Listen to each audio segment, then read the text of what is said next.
Годинава за безбедноста на капачите долж Охридското езеро ќе се грижат спасителите од Црвен крст Охрид.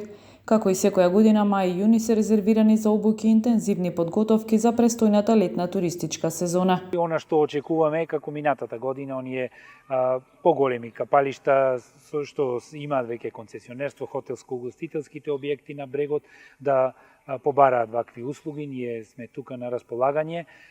Оваа година и како и секоја година во јуни месец ќе имаме обука за спасители на вода на отворени води, која што ќе започне на 21, ќе заврши на 28, значи за 8 дена ќе можат сите оние млади луѓе кои што се чувствуваат хумани да се здобијат со сертификат доколку успешно го завршат, доколку имаат предиспозиции и физички и психички и доколку нормално ги задоволуваат критериумите. Тоа е да се постари од 17 години, да знаат да пливаат и да се пријават на конкурсот кој што е веќе објавен, тече и можат да се обратат во Црвениот крст. Обуката е по стандардите на ИЛСФ, а сертификатот важи низ целиот свет.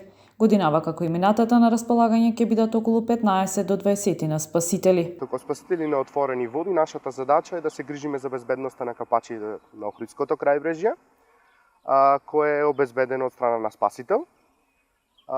Тука огромен удел имаат и самите луѓе, кои треба да ги почитуваат препораките на спасителите.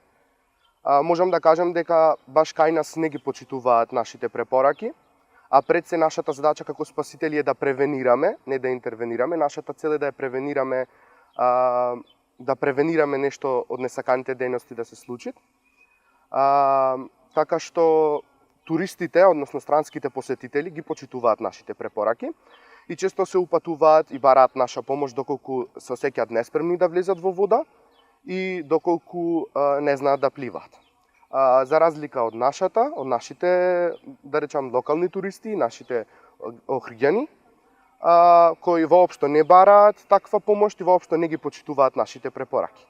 Па можам да кажам дека поради тоа и се случуваат тие несреќи. Важно е туристите и гостите да се чувствуваат безбедно на вода. Тоа го предвидел и законодавецот и пропишал разни критериуми, препораки кои што се потребни да ги задоволува секое капалиште. Се работи и до свеста на концесионерите кои што треба да разберат дека е најважно, пред се најважно да се обезбеди безбедно користење на нивното капалиште. Тука сме ние на располагање со нашите спасители, со нашите совети, препораки, за да можеме да оспоставиме безбедни услови и да се чувствуваат безбедно оние кои што доаѓаат и користат капалиштата. Интервенциите се различни од извлекување на давеници до пружање прва помош, а апелите се да се почитуваат препораките. Јас лично сум немал досега давеник во вода и се надевам дека така ќе остане уште долго време. Бидејќи не дека се плашам од работата, туку не сакам никој да се најде во таква ситуација да јас треба да му помогнам.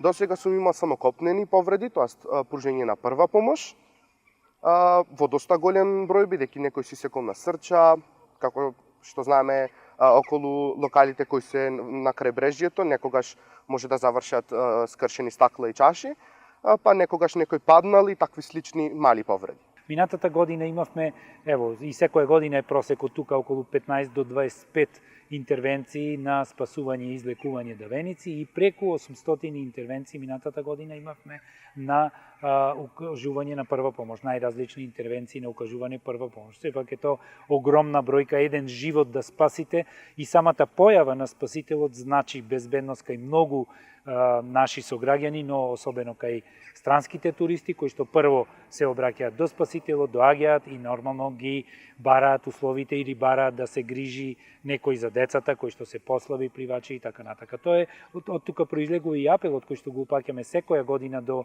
оние кои што доаѓаат на капалиштата, кои што ги користат капалиштата, да ги почитуваат препораките на спасителите доколку се чувствуваат слаби, здравствено неспособни, да не влегуваат во вода, доколку не знаат да пливаат, тоа да не го прават посебно во подлабоките површини на Охридското езеро и секако да бидат во контакт со спасителите на вода. Почнувајќи од 2005 година досега, Општинската организација на Црвен крст Охрид има обучено преку 800 спасители на вода, но со одливот на кадар се оцелени голем дел.